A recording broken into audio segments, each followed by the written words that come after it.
l'ouverture de la cathédrale Notre-Dame de Paris ce 8 décembre.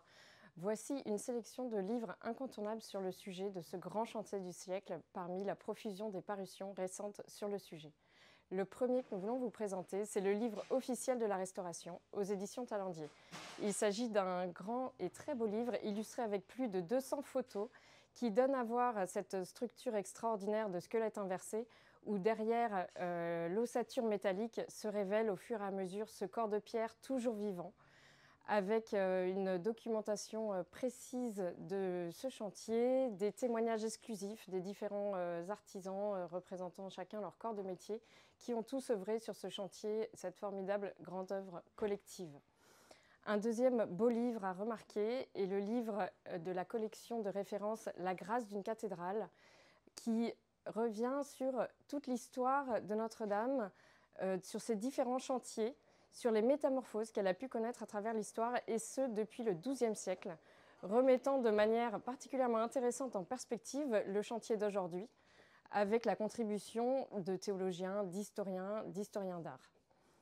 Un essai, ensuite, pour continuer, l'essai de Bernadette Sauvager aux éditions Fayard.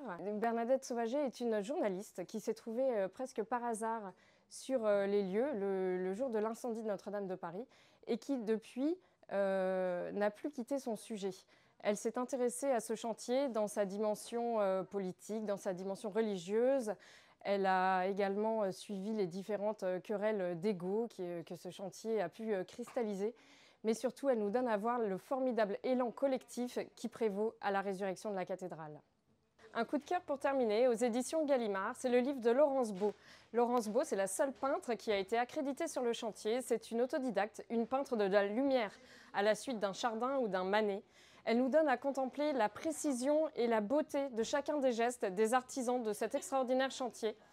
Et l'intérêt de ce livre, c'est non seulement d'être confronté à cette beauté de la peinture, mais aussi de pouvoir la mettre en perspective, en parallèle, avec des textes assez inspirés également d'une grande qualité littéraire. Je pense notamment à celui de Sylvain Tesson, Les mains orantes, dans lequel il nous invite à contempler le geste comme une forme de liturgie, dans la mesure où la précision, la beauté de ce geste, ce face-à-face à la beauté, nous permettent d'entrer dans une forme de contemplation intérieure.